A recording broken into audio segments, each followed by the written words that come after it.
Well, good afternoon, everyone. And can you hear me okay? We're good? Okay. Way over there, you got me?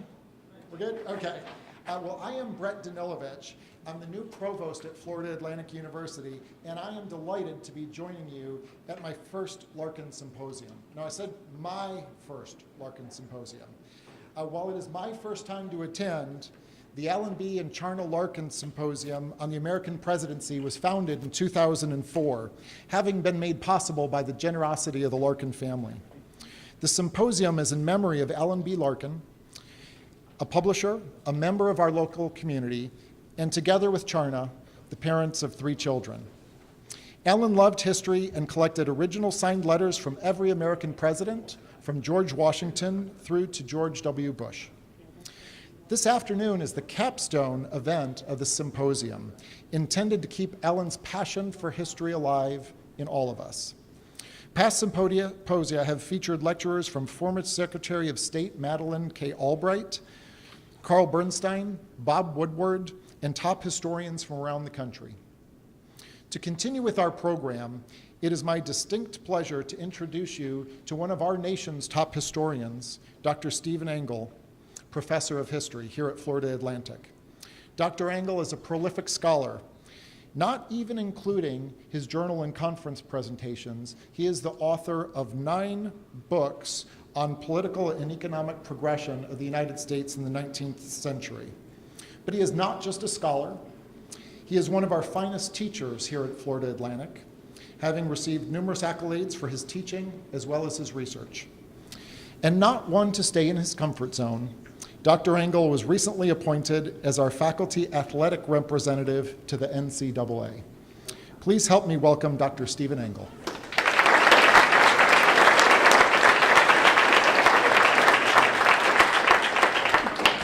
Wow.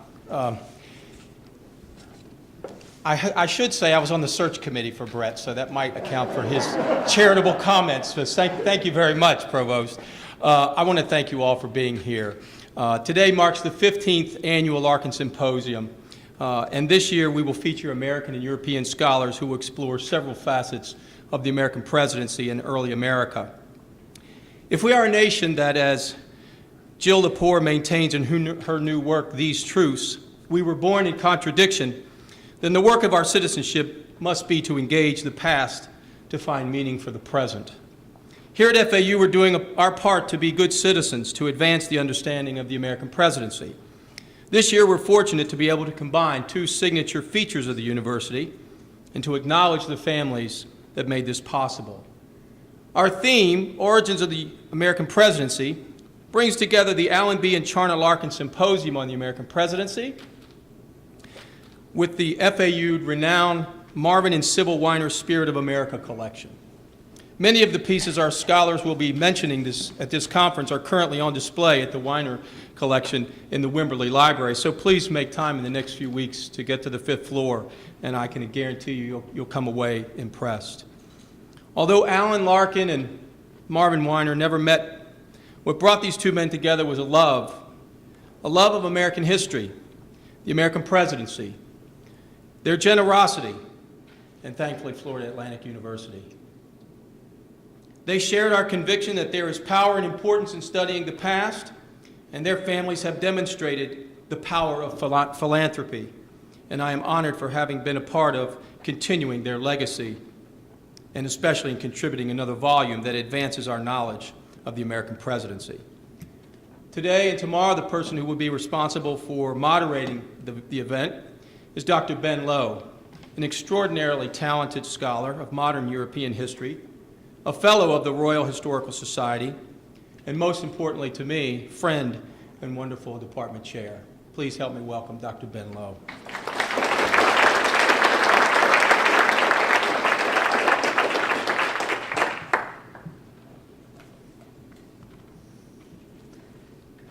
I'd like to, excuse me, I'd like to thank Provost Danilovich for being here to kick off this year's Allenby and Charna Larkin Symposium on the American Presidency. I want to thank Professor Engel for his leadership in organizing it, and to Zella Lynn, Colton Babbitt, and to a large cast of others. who attend to all the small details and even big details that are necessary to make events like this successful. I'd also like, as chair of the department, to extend a very warm welcome to all of you, including our distinguished symposium participants who will be presenting papers at tomorrow's 3 panels.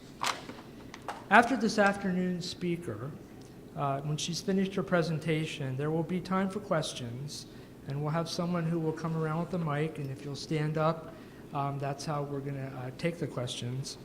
And then after we have our question and answer period, those that have VIP tickets will reassemble over on the 5th floor of the Wimberley Library for a symposium exhibition drawn from the Marvin and Sybil Weiner Spirit of America collection, accompanied by a reception. Tomorrow's first panel on the European origins of the American presidency begins at 9:30 right here in this room. So I hope a lot of you will be back tomorrow. Invite other people to come for a full day of really interesting panels. With that, I'd like to get to this afternoon's speaker. We're privileged to have with us today Dr. Caroline Winterer, who is professor of history and of classics, as well as the Anthony P. Meyer Family Professor in the Humanities at Stanford University, where she serves also as the director of the Stanford Humanities Center. She received her BA from Pomona College and her MA and PhD in history from the University of Michigan.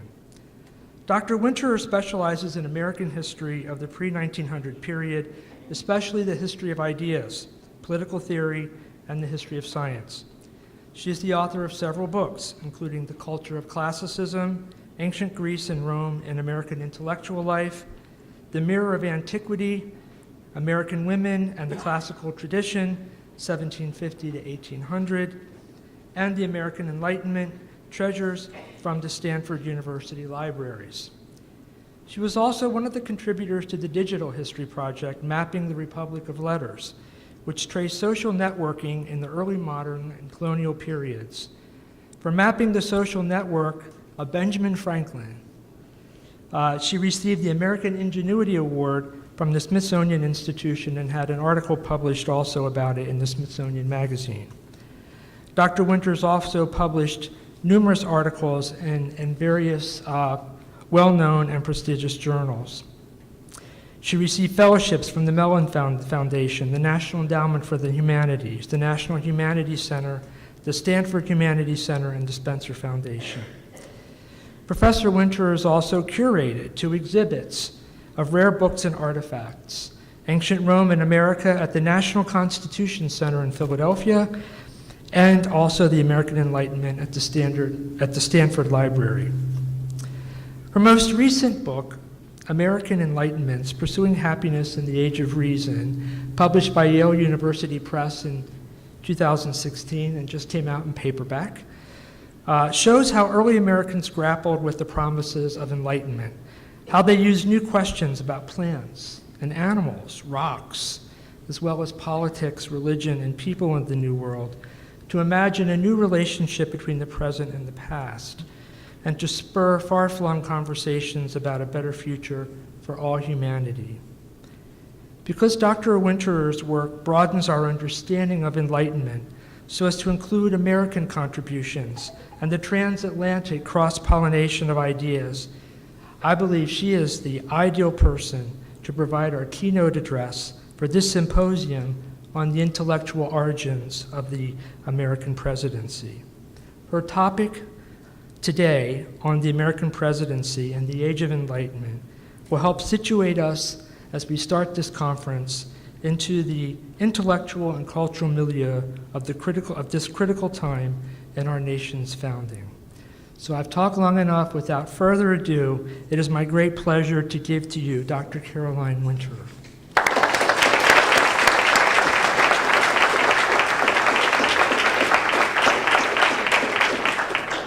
Thank you for that very generous introduction from Professor Ben Lowe, and thanks also to Professor Stephen Engel and all of the Department of History for inviting me here today. And warm thanks also to the family of Alan B. Larkin for their generosity to the Department of History at Florida Atlantic University. which has brought us all here together today and tomorrow for a wide-ranging conversation on the important and very timely topic of the American presidency. Now that I've said a paragraph, can you all hear me? Yeah? Okay, good. All right, let's get started then. Let's get started with a picture of something that should not be happening. This is the American actress, Meghan Markle, getting married to Prince Harry of Britain, then fifth in line to the British throne, but now, thanks to the relentless expansion of Harry's older brother's family, only sixth in line to the British throne. Since Meghan Markle's engagement to the prince, she has undergone some significant changes. First, she's becoming a British citizen, though it's unclear whether she's also renouncing her US citizenship, thereby Brexiting from the country from which the United States originally Brexited in 1776. In addition, her newly acquired British citizenship will allow her to become part of a government that gets to do something that is forbidden to her birth government by Article 1, Section 9 of the US Constitution, which forbids the US government from granting titles of nobility, a reminder of the deeply anti-monarchical moment of the American Revolution. Markle's adopted government, by contrast, is doling out new and exciting titles for her like they're candy for her journeys around the realm. She's now Duchess of Sussex for when she is in England, Countess of Dumbarton for when she goes to Scotland, and Lady Kilkeel for when she goes to Northern Ireland.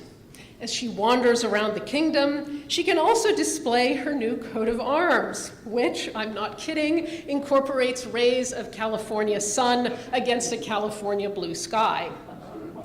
She has also voluntarily renounced her former dissenting Protestant faith and joined the Church of England, established some 500 years ago by King Henry VIII, and of which Markle's grandmother-in-law, Queen Elizabeth II, remains the head today. And Markle is now addressed, along with only 6 other British people in the world, as Her Royal Highness. From an American citizen, Markle has become not just a British subject, but a British royal. The protests of those who favor getting rid of the royal family and establishing a democratic republic in England going, as usual, unheeded, the royal wedding took place last spring. It is unlikely, but possible, that one day Meghan Markle might be the one wearing the bright green hats as the Queen Consort of England. You have asked me here today to talk about the American presidency in the age of Enlightenment, and I wanted to start with this vignette about the new Duchess of Sussex to draw our attention to a curious fact about revolutionary Americans, which we almost never discuss. That they were not actually sure whether kingless republicanism or monarchy was a more enlightened form of government. We know that there was a massive backlash against monarchy during the American Revolution, as the pulling down of the statues of King George III in 1776 symbolized. We also know that the anti-monarchical backlash, as opposed to the long simmering anti-parliament backlash, came late and suddenly in the revolutionary drama. We also know that George Washington, as the first president, very quickly reintroduced a lot of trappings of monarchical culture to the new office of the president, as in this famous portrait from the late 1790s, in which president and king look nearly identical, give or take a few ermine robes. In times of great change, what is familiar, even if it is hated kingship, can often be comforting. What we haven't explored is whether Americans thought that monarchy or republicanism would yield the most enlightened nation, as opposed to the most republican one. That is, the most rooted in government by the people. We just sort of assumed that they did. After all, what red-blooded American would dare to suggest that monarchy might be a more enlightened form of government than republicanism? This is just where I tell you I'm not actually a monarchist. I feel like I should tell you this right now. Well, apparently a lot of 18th century Americans did, even if they do not now. So that's what I'm here to talk about with you today, because it turns out that Americans in the late 18th and early 19th centuries remained very ambivalent about whether Republican government, that is, kingless government ultimately beholden to the people, could yield that highly desirable but elusive condition they called enlightenment. And don't worry, I'm going to define enlightenment for you in a moment.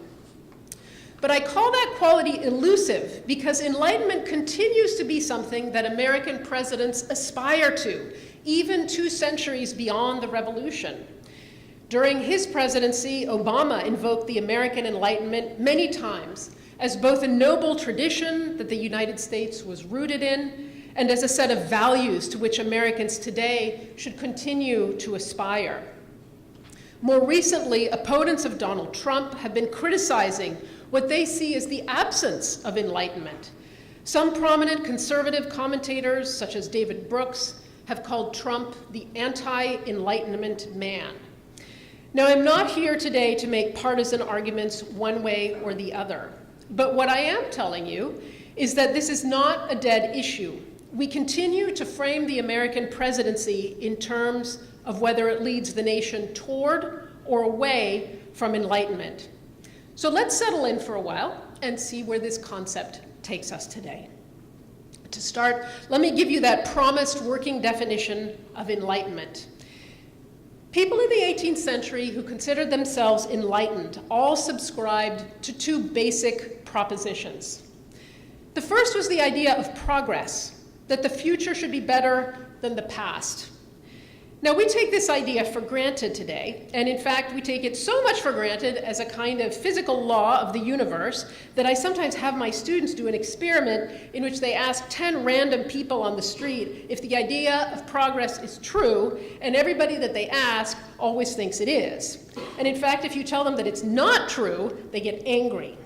But 18th century Americans like me are here to tell you that progress is not a Newtonian law, but in fact an interpretation of history that was in fact invented in the 18th century. The idea of progress was a radical departure from older visions of history, which imagined either a fall from sinless original perfection in Eden or a cyclical rise and decline of virtuous republics. Progress told people that all of history should inevitably move not just forward, but upward toward greater and greater perfection. We can see this in the changing meaning of the word revolution itself. Before the American Revolution, the word revolution meant a return to the status quo, as in the planets revolving around the sun and coming back to their original locations. But after the American, and especially the much more radical French Revolution, the word revolution began to mean what progress implied it should: a total break with a bad and undesirable past, an ancien regime, and being set on a radically new path upward and forward. So Enlightenment idea number 1 is that history should always move upward and forward if we are on the right track as a nation. The second basic Enlightenment idea was that this upward progress would be brought about primarily by human beings using their reason. This was also a new idea.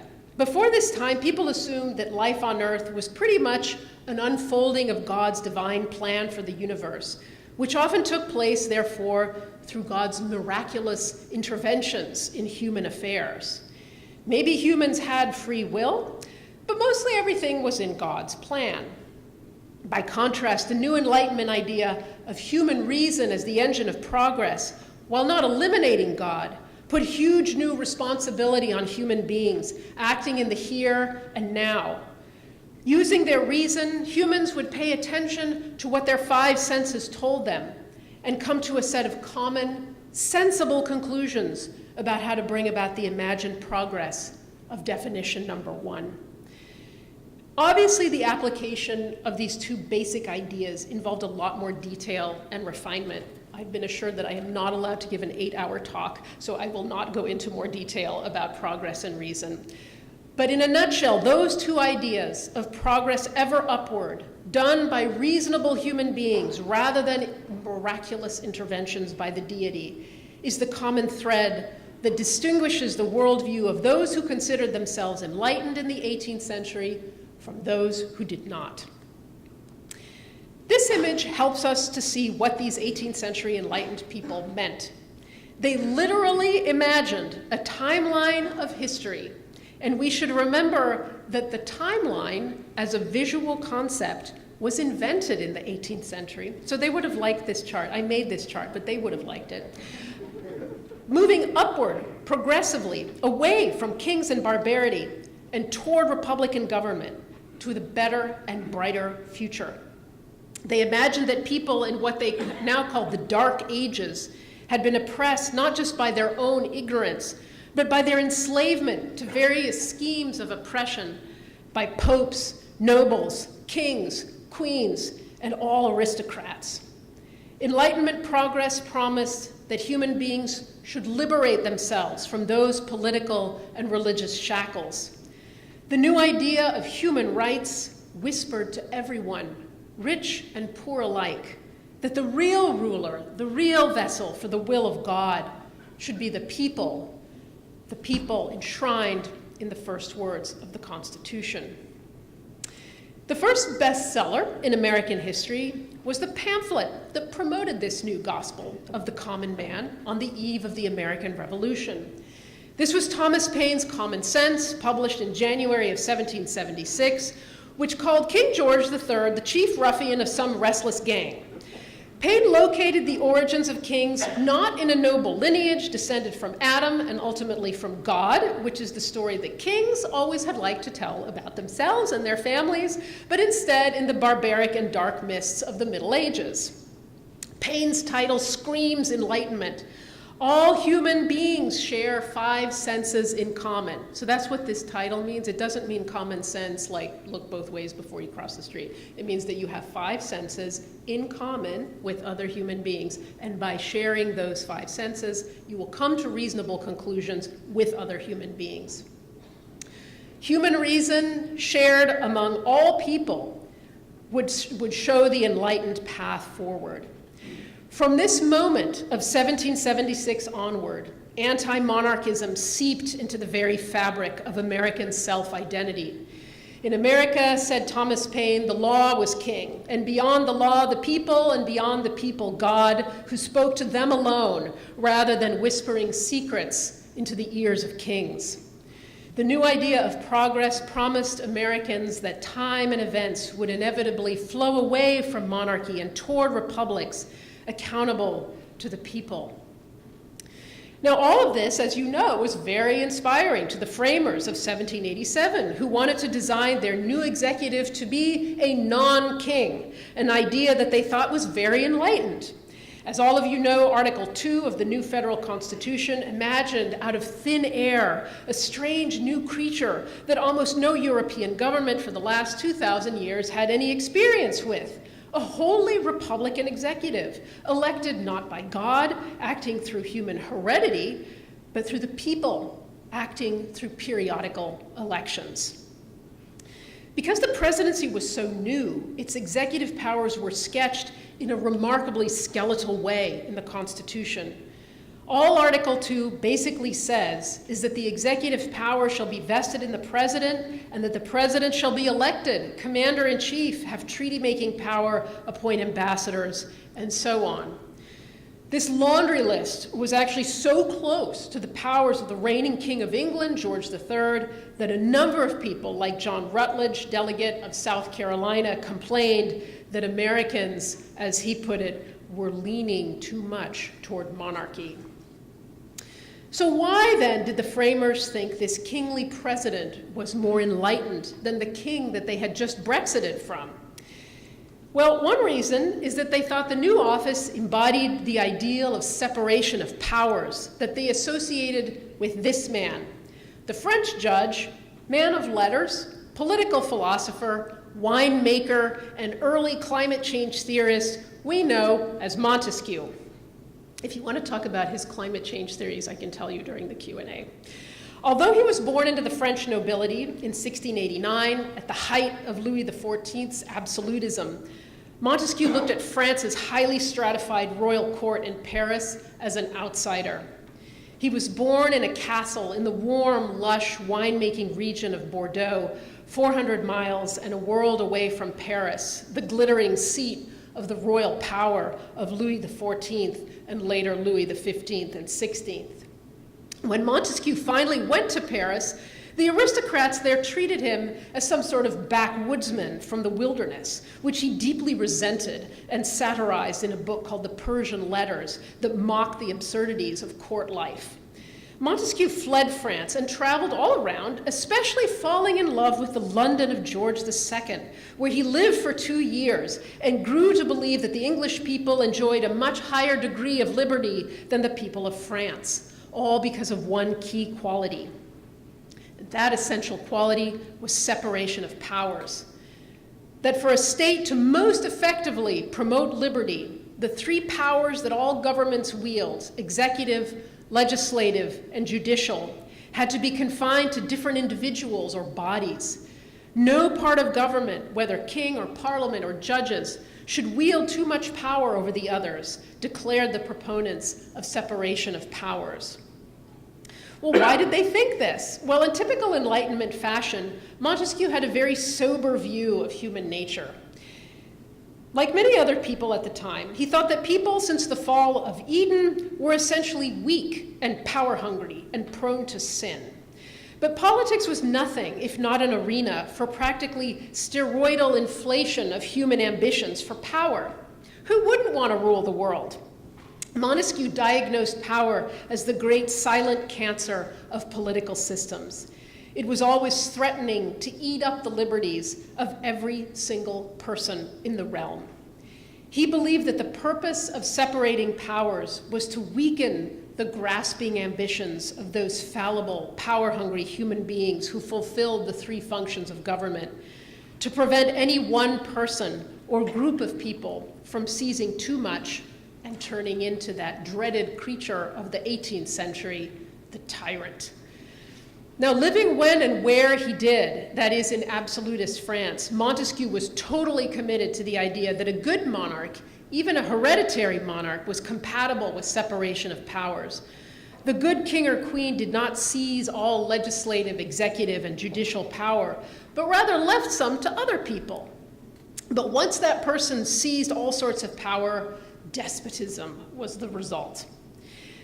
The diagnosis of the American revolutionaries in 1776 had been that the British king, George III, had done precisely that. He had become despotic and tyrannical by failing to give his subjects in America a voice in Parliament, along with innumerable other failings, both large and small, that are precisely enumerated in the Declaration of Independence. So in thinking about the architecture of the new federal government in 1787, James Madison naturally turned to Montesquieu to think about how to separate powers so that no branch would wield too much. In the state conventions after the Constitution, representatives greeted the separation of powers as something they specifically called enlightened. Madison's Federalist Papers, numbers 47 through 51, for those of you who want to go home and do the reading later, explain the new office of the presidency and take pains to show that the new American presidency was enlightened. That's a quote from Federalist number 47. It was enlightened for embodying the separation of powers identified by Montesquieu. Montesquieu was so great for figuring this out, says Madison, that he was just as great as the Greek poet Homer, who had written the Iliad and the Odyssey. Okay, so far so good. It looks like we can show that the American presidency at its birth was based on ideas about separation of powers that were considered enlightened by people at that time. Enlightened separation of powers told Americans that they had totally broken with antiquated and barbaric European ideas about monarchy and hereditary power of all kinds. And looking at our arrow of progress again, Americans are totally on track for enlightenment.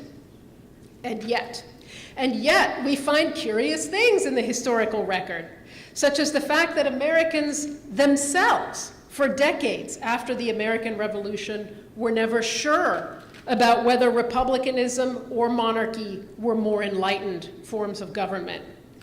Here is one striking, even shocking example of their lack of certainty. In 1796, the US House of Representatives spent 2 days, not one, 2 days, debating whether it should publicly declare that the United States was the most enlightened nation in the world. Now, if you today wonder what your delegates are talking about in Washington, D.C., they could also be talking about this, whether they are the most enlightened nation in the world and whether it's okay to tell France and Britain, who are much more powerful and might easily be annoyed by this declaration, that the little tiny United States is in fact the most enlightened nation in the world. Okay, 2 days they spent talking about this. They worried openly that it was not. This is in the records of the debates of the US Congress. Maybe the monarchies of Europe thought these new Americans were more conducive to Enlightenment, what with their fancy universities and symphonies and museums and scientific societies, which offered people a chance to really learn about the world and to think critically about what was right and what was wrong in the world of leadership. Instead, Americans had none of these things. No national university, they still don't, and absolutely nothing comparable in public culture to Europe's great infrastructure. Before we shudder at the thought that Americans could even have considered the idea that maybe they weren't so enlightened after all, and that European monarchies were way more enlightened, let's start with some realities as seen from the 18th century. The first reality is that monarchies were widely regarded by many people in the 18th century as agents of enlightenment. Thanks to the idea of progress bequeathed to us by our Enlightenment predecessors, we presume today that all monarchs are devious fossil relics of the Dark Ages. But it was in fact the case that for centuries, monarchs in Europe had acted as agents of enlightenment. The active, aggressive bureaucracies of 18th century European monarchs helped to push back the power of the church. No other bureaucratic structure in 17th and 18th century Europe, besides monarchy, had equivalent financial resources to support a thriving cultural and intellectual life. Between roughly 1500 and 1800, many European monarchs had embarked on the project of making their courts the monumental expressions of monarchical political policy and cultural patronage.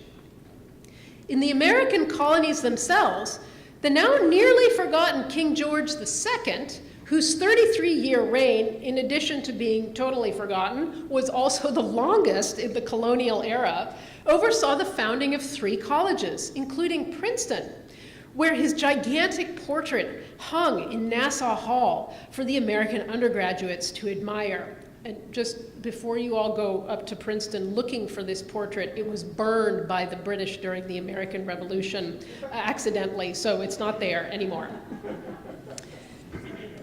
The king's wife, Queen Caroline, shown here with a bouquet made of her 8 children, was a famous patron of science, both in England and the American colonies.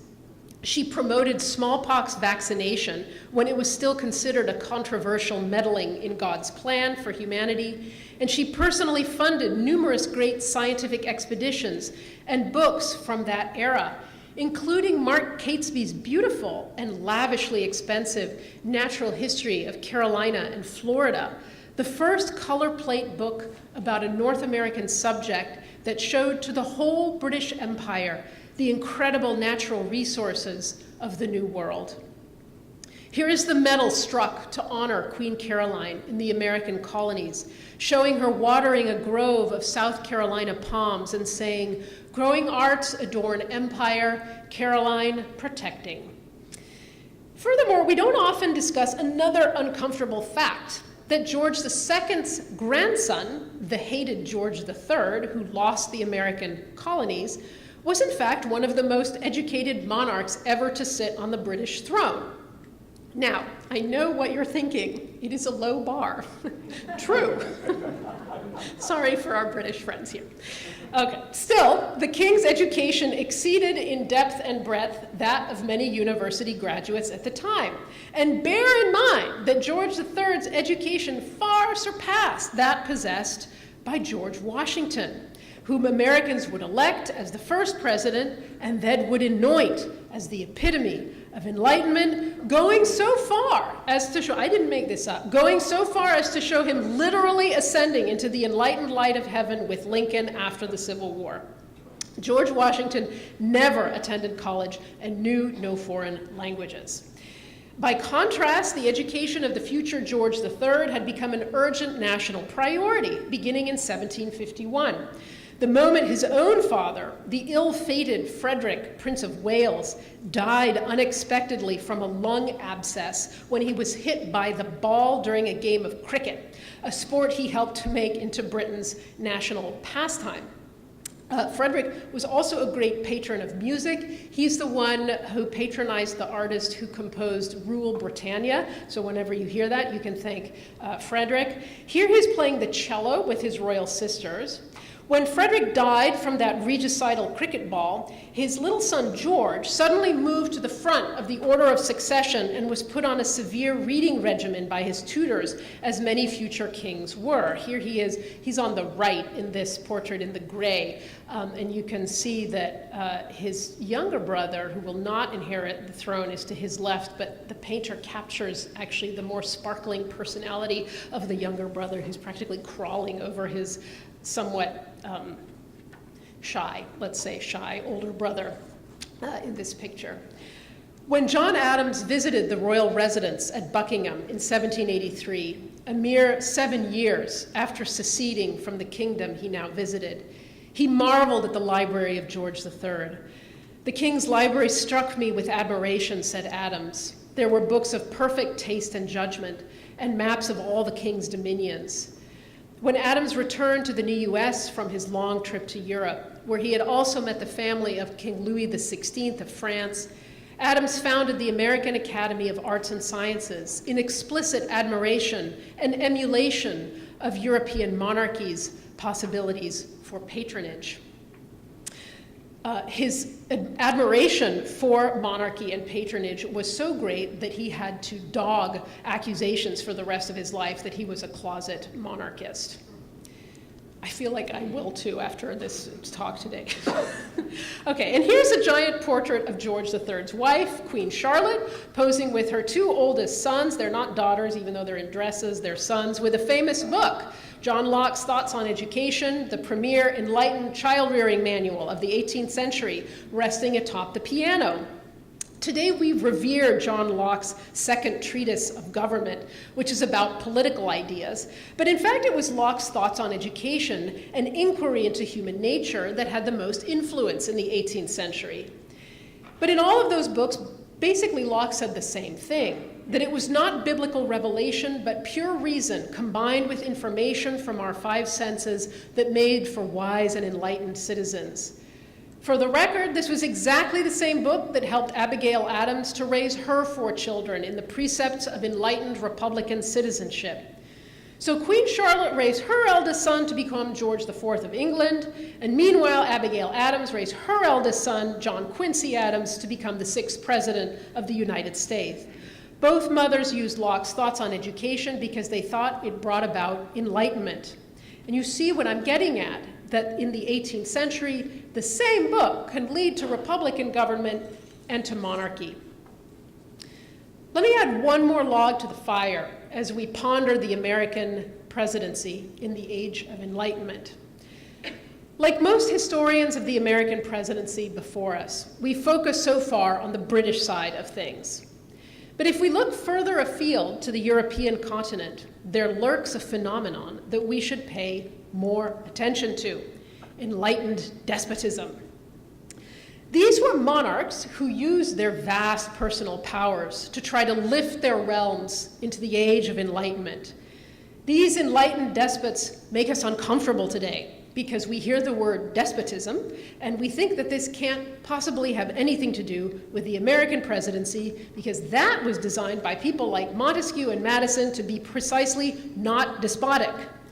To be honest, if I can speak for a moment for all American historians, we act like these people aren't even there. They're for the European historians to worry about rather than us. And yet, just looking at this slide, one could note that a number of these powerful rulers were women, a gender hurdle that the US presidency has still, 233 years later, failed to surmount despite its pretensions to Enlightenment theories of universal rights. Female monarchs and female political power are a notable feature of hereditary monarchy that American proponents of elected presidents have never taken seriously. So that's another area in which we've had blind spots in considering the Enlightenment origins of the American presidency. Let's look a little more deeply at one enlightened despot who cast a long shadow over 18th century America, including the US founders. This was Frederick II of Prussia, also known to his admirers as Frederick the Great. For a number of key revolutionary Americans, Frederick epitomized the possibilities of enlightened despotism. And Frederick also tells us a lot about another part of the Enlightenment and the American presidency that we don't often think of as we ponder the structure of Article 2 of the Constitution. The personal side, how rulers should behave as human beings rather than as cogs in the machinery of government. We don't often think of Frederick II when we talk about the American Revolution, since we're usually most concerned with heaping contempt on George III or his 17th century predecessors, the awful absolutist Stuarts. So here's some background, a little tiny bit of background for you on Frederick II. Born in 1712, Frederick was king of Prussia from 1740 until 1786. And to give you some rough reference points, he's about the same age as Ben Franklin. When we think of Prussia today, we think of its well-trained army. And to some extent, Frederick II is responsible for that, since he was a great military theorist and tactician. Americans before the Revolution vaguely got to know of him because Prussia allied with Britain against their mutual enemy France during the 7 Years' War, also known as the French and Indian War, though the alliance had collapsed by 1763, the end of that war. George Washington and his officers cited Frederick's extremely influential military instructions during the Revolutionary War and employed a former member of Frederick II's army, Baron von Steuben, to whip the undisciplined Continental Army into shape. But there is another softer side to Frederick, the embodiment of many Enlightenment ideals in the 18th century. From a very young age, and over the protests of his frankly brutish father, Frederick's very interested in the arts, music, painting, poetry. During his life, he composed over 100 sonatas for flute. You may not know this. I actually earned $20 in college because I correctly guessed when one of my professors played some beautiful flute music on what was then called a boom box, and we had to guess who it was. And I guessed that it was Frederick II because I'd done the reading because I was going to be a history professor, and he gave me $20. It was by way of introducing Enlightened Absolutism. So remember that. If you hear beautiful flute sonatas, it might be Frederick II. His summer palace, called Sans Souci, was full of art, and he was a great patron of artists and Enlightenment figures, including Voltaire. He transformed Berlin into a cultural capital, building the Royal Library, the Opera, a cathedral, and a university, all stuff you can still see today. He favored religious toleration, and he was praised by none other than Immanuel Kant for helping to bring his people out of their intellectual and political childhood into the age of Enlightenment. In short, Frederick considered himself the embodiment of what the 18th century called Enlightened Absolutism. And while we remember him today, if we remember him at all, as revolutionary America's favorite military genius, in his own day he was famous in Europe and America for another book that he wrote with the help of none other than Voltaire, the Anti-Machiavel, published in 1740. I'm sure you have all heard of Machiavelli's The Prince, published in 1532, essentially 200 years before this book was published. And as the provocative title suggests, this is Frederick's gigantic and vociferous and unceasing rebuttal to Machiavelli's The Prince. The Prince was a highly pragmatic treatise on the acquisition and preservation of power, which heretically for its time turned to the authority of history rather than the moral authority of God to ground its principles. Machiavelli's Prince itself was an inversion of a very old genre of literature, one that dated back nearly 2,000 years. The Kingship Treatise, also known as the Mirror for Princes, as in look in the mirror, which were basically how-to manuals telling emperors, empresses, kings, queens, princesses, and princes on how to behave and not to behave. They emerged first after around the 4th century BC, when a number of large kingdoms emerged in the Mediterranean world, replacing the disjointed city-states of the earlier period.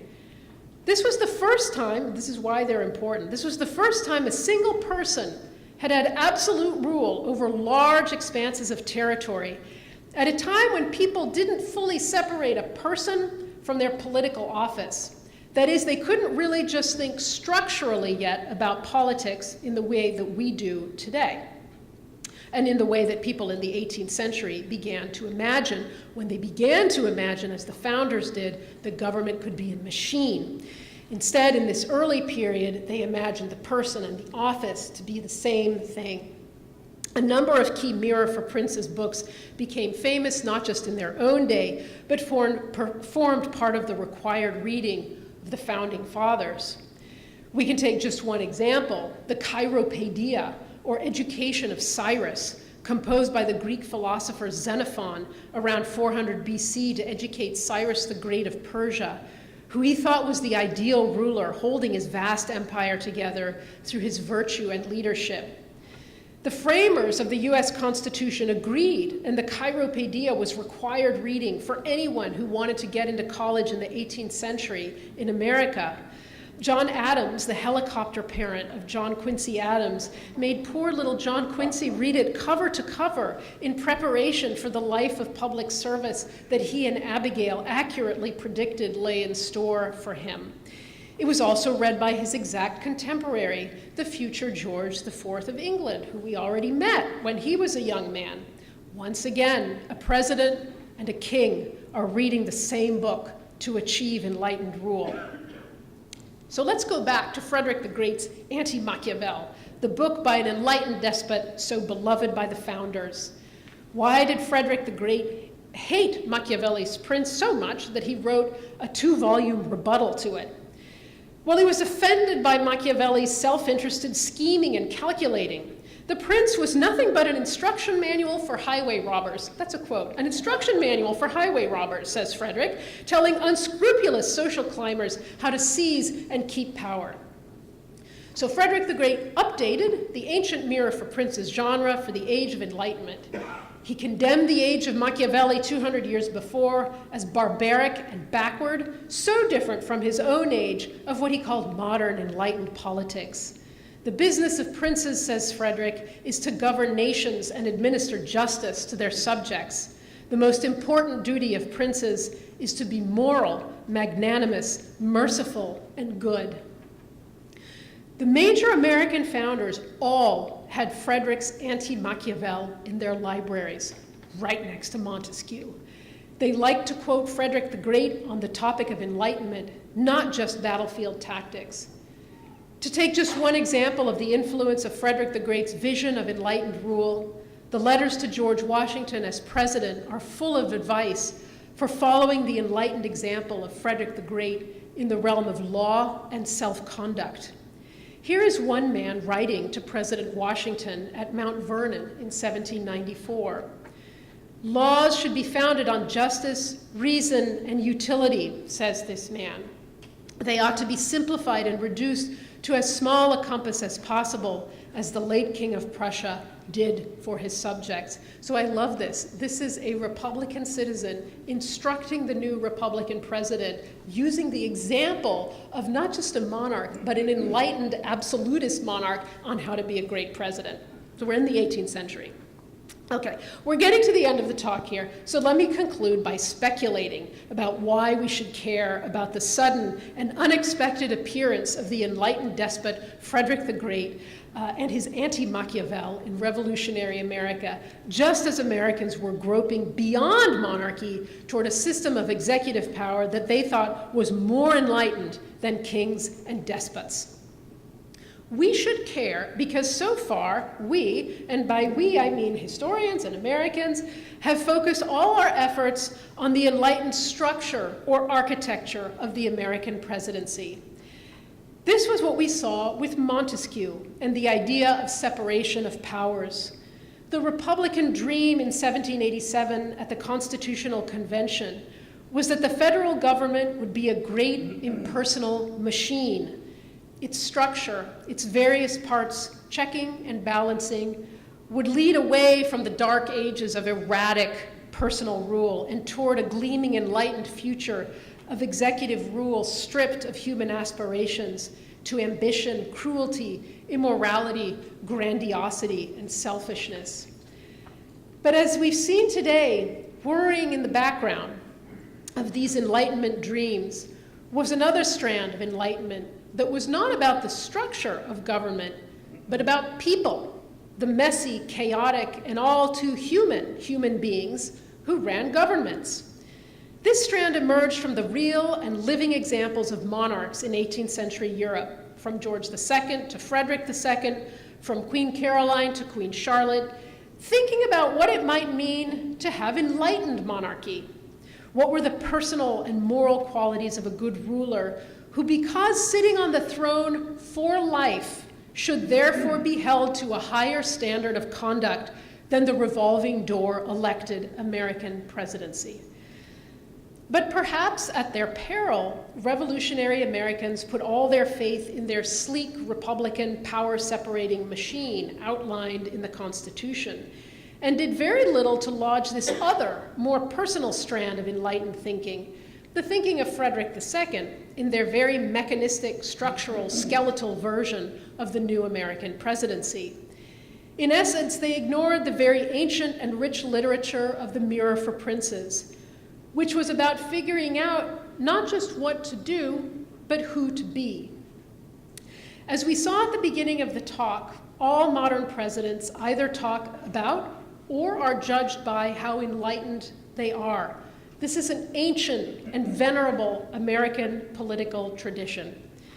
But sometimes the machinery of checks and balances fails to generate the most enlightened executive, and then Americans wonder what to do.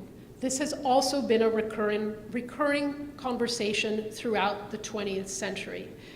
There have been many proposals up to and including impeachment over the last 100 or 150 years.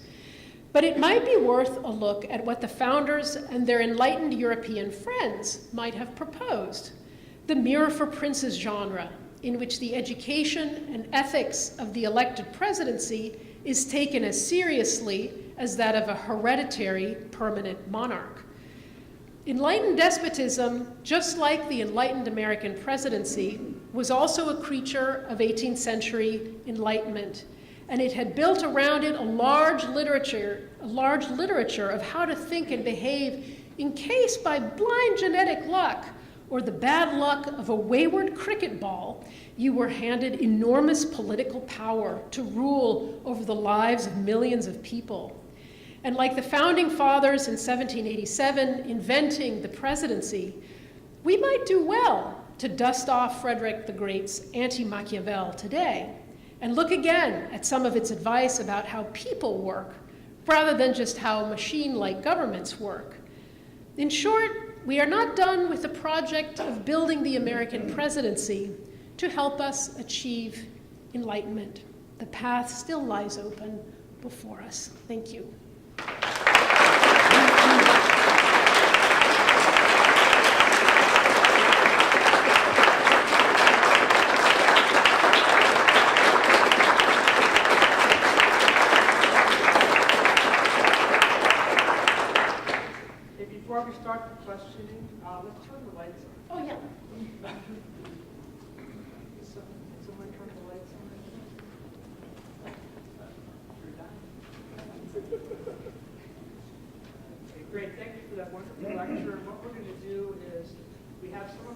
that's going to walk around. So if you have a question, put your hand up, you'll stand up, and we'll have the mic delivered to you. All right? I know the first question is going to be from a monarchist. I'm not.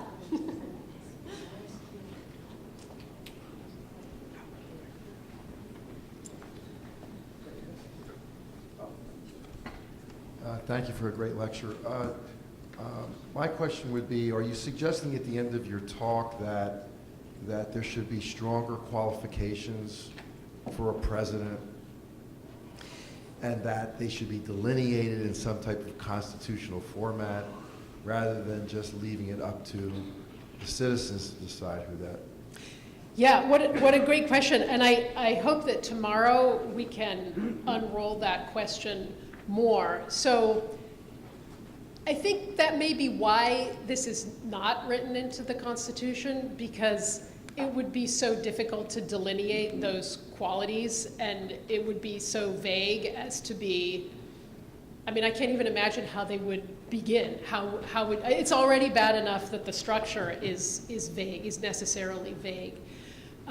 So I think that there's probably good reasons why it wasn't. But I do think that one of the interesting features of the 18th century was how little thought was sort of given to the education of presidents particularly. It was sort of, and actually into the 19th century as well. It's just not really a huge part of American political discourse, and because you never know who's going to be president. I mean, that's the nice thing. This is when I have to say again, I'm not a monarchist, but one of the nice things about hereditary monarchy is that you pretty much know who's up next, and so you can educate someone. But yeah, so that's my answer to that for now, but I'm hoping tomorrow we can talk about that more, because we have some constitutional scholars with us in the front row here. So I noticed in the previous slides, you had the Pope, the previous King of England, on the downward path. Was that suggesting maybe some sort of like anti-religious movement? If religious leaders could be seen as backwards, as trying to move forward, was there any sort of like anti-religious thing is my question. During the Enlightenment? Yeah, so, it really depends on where you go in Enlightenment Europe and America. In some places like France, the Enlightenment has a deeply anti-religious quality to it. There's this massive secularization of the French state, to the point where they turn the Cathedral of Notre Dame into the Temple of Reason. And since then, they've turned it back into a cathedral, but there's a kind of a huge secularization that goes on. A different thing happens in the US, where the Revolution and the Enlightenment is much less anti-clerical, and in fact, a lot of ministers are deeply supportive of Enlightenment ideas. So in America, the Enlightenment and religion sort of go hand in hand.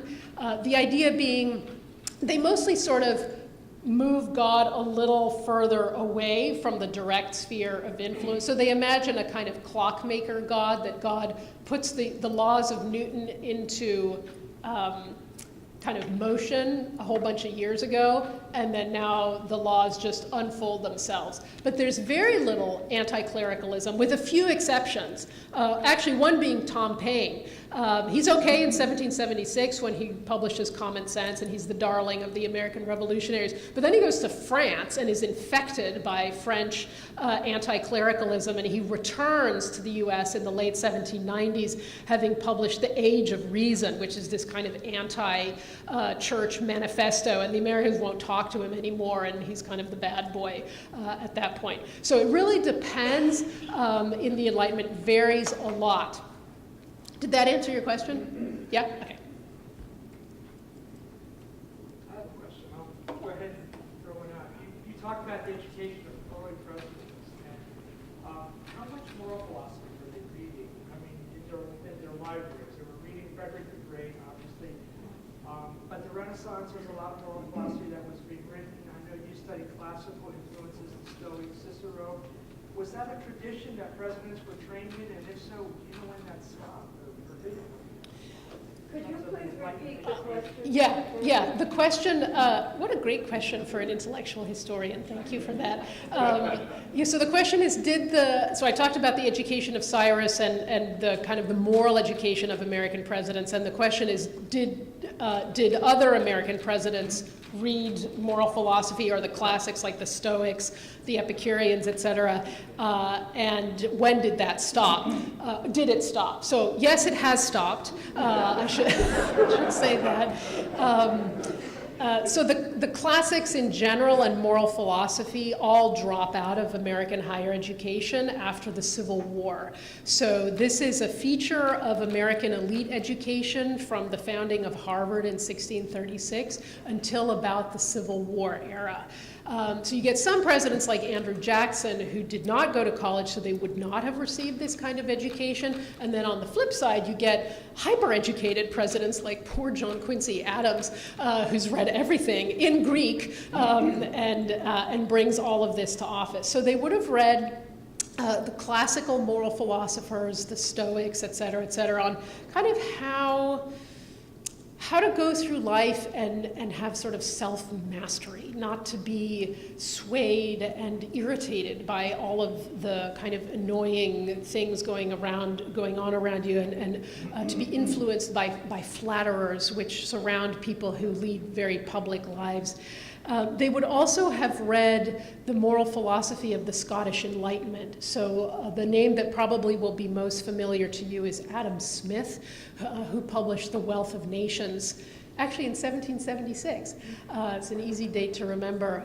But also David Hume and Francis Hutcheson and others about how to sort of exist in the 18th century, how to make sense of your moral place in the world. This would have been a feature of the education of college-educated presidents like Thomas Jefferson and James Madison, but even someone like George Washington, who, because of where and when he was brought up, did not go to college. He made up for this in later life. He was deeply worried about his own lack of formal education, and he worked very hard to try to improve himself by reading moral philosophy. And he actually has the best handwriting of any of the early presidents, and that was a consciously cultivated habit to try to improve himself. So the answer is they read a lot, and then after the Civil War, they stopped.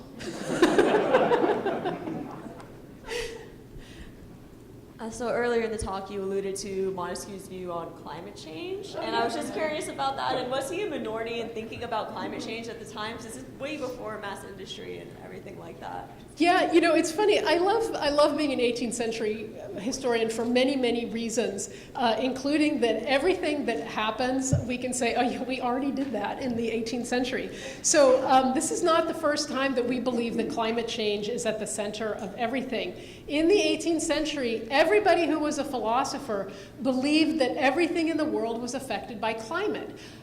So different parts of the world have different climates, and the reason that people are the way they are is because of the climate in which they live. So now we don't think that anymore, right? We think that if you change climate, right, you don't become a radically different person. But they thought that, for example, people living in hot climates like Arabia, to use the 18th century word, Arabia, were tired and lazy because it was so hot. And so they were prone to despotism.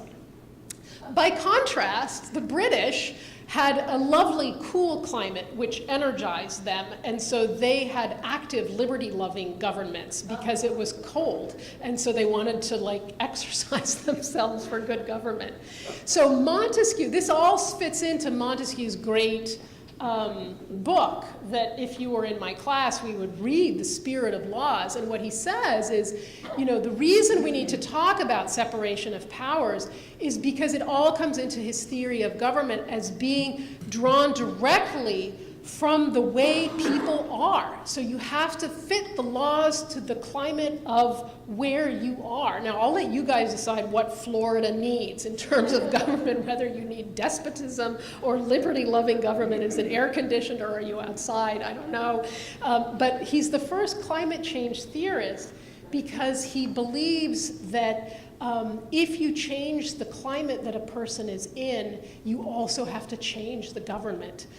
So this makes a lot more sense when you spend a couple lectures on it in the 18th century, but actually, interestingly, our modern ideas and fears about climate change can be drawn directly, you can draw a straight line to them into the 18th century. Okay, more questions? There's one. So thank you, that was a really fascinating talk. And I'm really interested in this idea of John Quincy Adams reading the same things in childhood as the various Georges. I'm wondering if you could talk a little bit about how we can understand their reception of that material. Do we have marginalia or notes or anything that they wrote that can help us get at why they read the same material but came away feeling like their system was best? Yeah. Oh, I love this question. We do have marginalia. The marginalia king of the 18th century is John Adams. So we have a lot of John Adams marginalia. And you can actually go to the Library of John Adams. It's online from the Massachusetts Historical Society. You can go look at his marginalia on your own. So John Adams spends half his life being mad. He's mad at something. And he's often mad at what he's reading. So you've probably checked a book out from the library by the previous reader who was mad, and they like cut, did marginalia. So a lot of John Adams's books have marginalia. And they record his reactions to things. So he'll literally write stuff like, this is the biggest piece of nonsense that I have ever read in my entire life. And you sense that it's a really visceral response to things. So we do have things like that. We also have some Jefferson marginalia. We have records of people responding to things in other ways in newspapers and magazines. What I really like about your question, though, is that it shows that we have to get behind the published material. It's not enough to just say, oh, they had Frederick the Great in their libraries. Maybe they never read it, right? Maybe it was just there. Like, we all have books like that in our libraries that are just there looking nice. But we do have their reactions to it and their thoughts about it. So there's a big conversation about these books.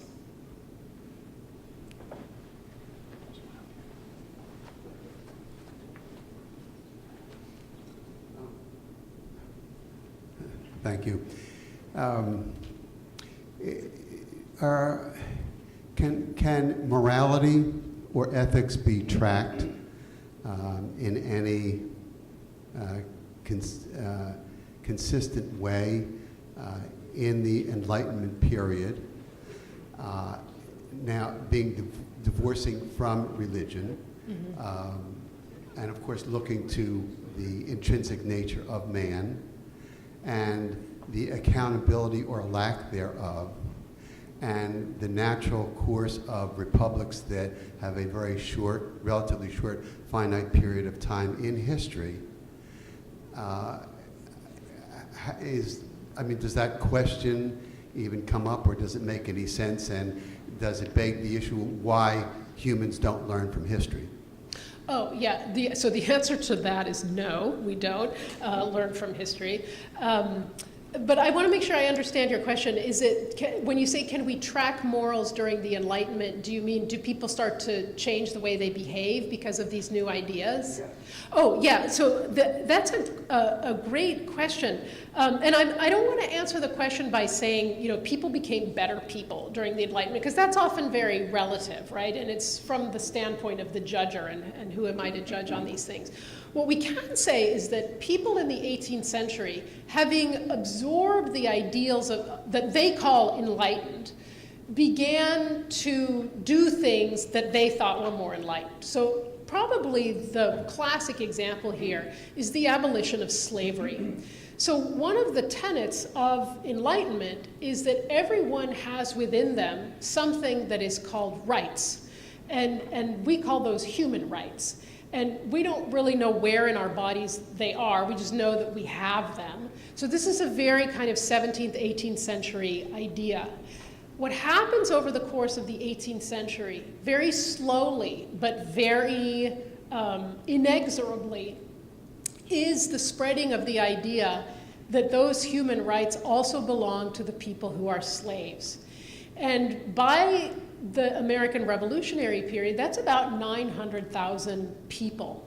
around 1780, 1790. So it's a not insignificant number of people.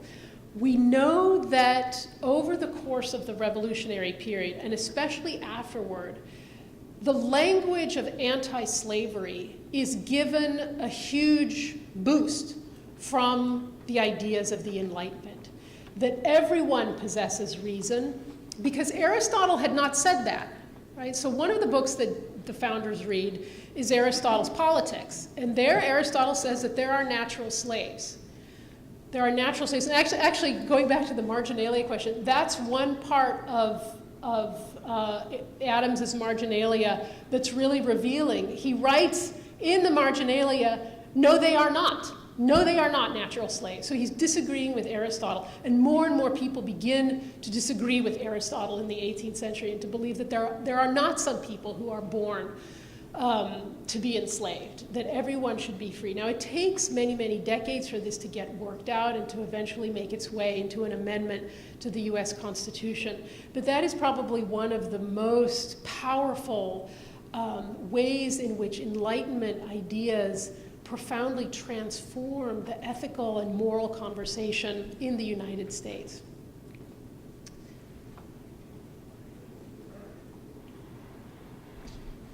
You said after the Civil War that presidents were not interested or did not read classical materials. How about Teddy Roosevelt and Woodrow Wilson? Were they exceptions? I don't know.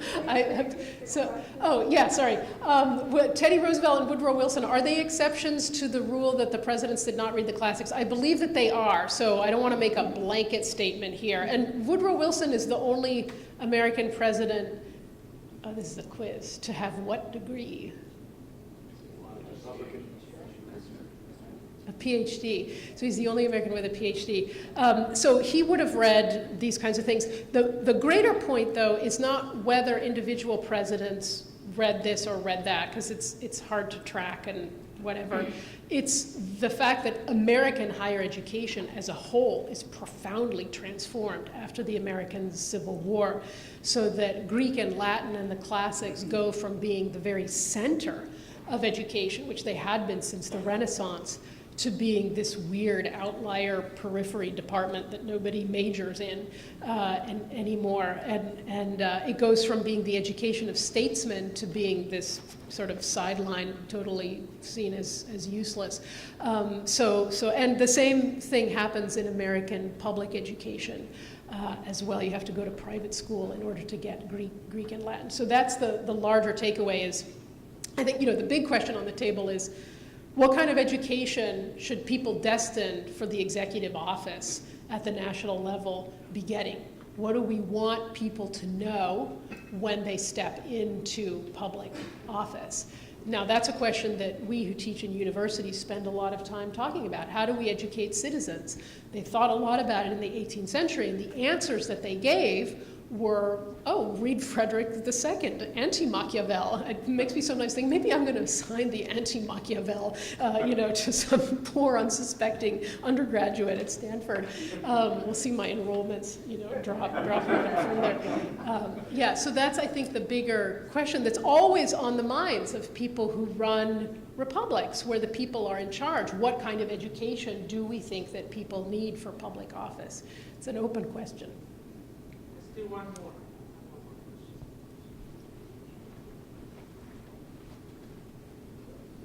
Thank you. When the Constitution was written in power, political power, voting power, was granted basically to the landed gentry and the wealth class of our nation. That wealth class would ultimately develop the economy of our nation as well, whether it be a mercantile system or a capitalistic system. So the embedded wealth and the embedded power and the embedded economy within the wealth basically set the tone as the seeds for a plutocracy or oligarchical form of governance moving forward. Did the founding fathers recognize that that might happen, or try to reconcile how that would manifest itself as the country developed and and political power tended to be vested within the wealthy class. Yeah, they thought about it a lot. In fact, he's trying to take the microphone back. They thought about it a lot, and there are many features of the Constitution that are written with those kinds of divisions, social, political, other kinds of division, regional divisions in mind. To kind of go to the subject of the talk today, you know, it's sort of what makes Hamilton in 1787 say, well, you know, why don't we have an elective monarchy?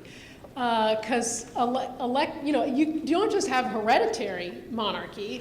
There's this old tradition of elective monarchy, which is that the wealthy folks or the nobles or some small class of people vote someone into a permanent executive, and seems to work pretty well.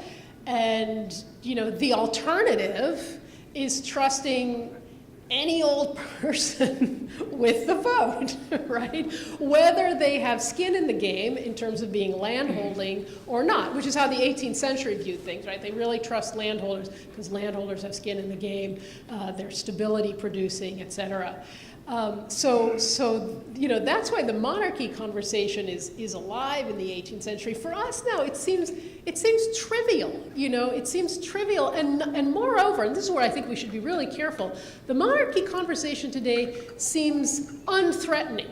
We hear about monarchs and we go, oh yeah, they're so cute, especially the British monarchy. You know, we love the British monarchy more than the British love the British monarchy because we don't fear what's behind it, right? We don't fear the kind of grabbing of power, despotism, in the way that people in the 18th century did. But when they were thinking through their new executive, they didn't have any recent examples. They didn't have any examples of how an elected executive should work. And so this idea of a hereditary versus elective monarchy, elected by people who, as you were saying, were kind of the landowning, stability-producing class, that was a live idea for them.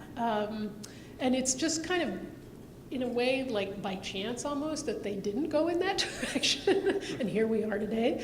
I think it's worth returning to the 18th century to kind of think through what it was about monarchy that was appealing at the time, and where we should continue to be afraid today, and how we might respond to those fears in both 18th century ways and 21st century ways as well.